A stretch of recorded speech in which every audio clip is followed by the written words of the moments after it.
Don't recall Apollo 11? Global festivities have you covered. You can run a race, hit a museum, shoot off a rocket, or count down to the moment 50 years ago that Neil Armstrong first stepped foot on the moon. There's no shortage of events and exhibits celebrating the historic moon landing. Museums, galleries, concert halls, movie theaters and towns with an Apollo 11 connection will be marking the anniversary over the next few weeks, particularly for the July 16th launch, July 20th moon landing and July 24th splashdown.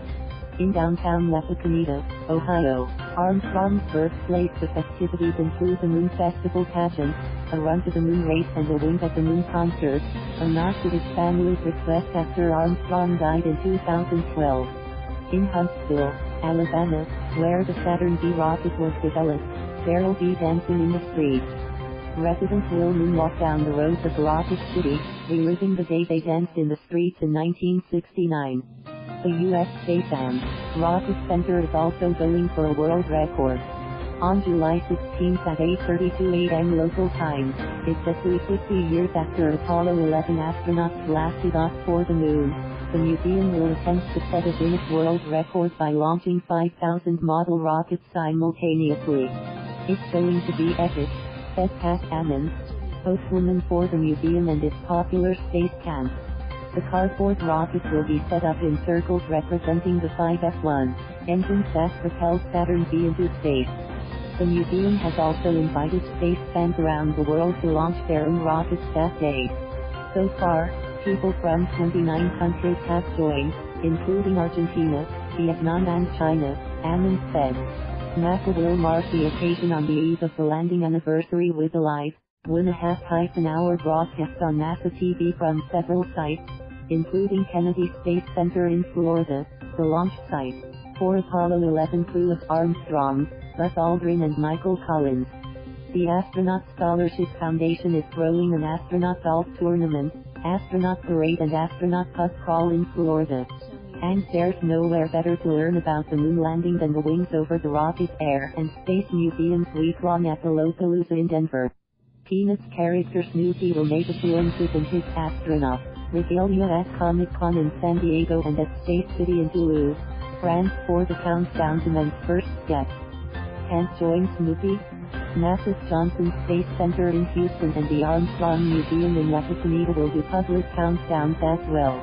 And as part of their week-long celebrations on the National Mall, the Smithsonian National Air and Space Museum will host the Eagle Has Landed, a free late-night celebration with scavenger hunts, stargazing and a countdown. Some of the world's famous art galleries are also joining in the fun. Iconic and some rare drawings, paintings, films, astronomical instruments, photographs and even cameras that were flown in space will go on display. New York's Metropolitan Museum of Art will open 5 galleries bedecked with images of the moon dating from the dawn of photography in the 1832. And the National Gallery of Art in Washington is putting together an exhibit celebrating a century of lunar photographs, including the earliest lunar images by Rue and Lewis M. It's just extraordinary how magical these photographs are, said art historian and exhibit curator Diane Waggoner. For a history crash course, theaters and museums are bringing the Apollo 11 mission back to life. The new IMAX film Apollo 11 first guest combines never-before-seen footage and audio recordings. Starting on July 8, PBS will air its Chasing the Moon documentary series. And the Hollywood film First Man is available to stream. The National Air and Space Museum will have Armstrong's refurbished statue out for the first time since 2003. It also puts statues of his statue in baseball stadiums around the country. A Smithsonian exhibit featuring the Apollo 11 command module that flew astronauts to the moon is now on display at Seattle's Museum of Flight and Travels to Cincinnati this fall. Beginning Monday, the public can visit NASA's Apollo Air Mission Control in Houston that was recently restored to the way it looked 50 years ago. I think it conveys a great history of what humans have been able to accomplish, said Tracy Lamb of Space Center Houston. Thank you for watching. Please subscribe.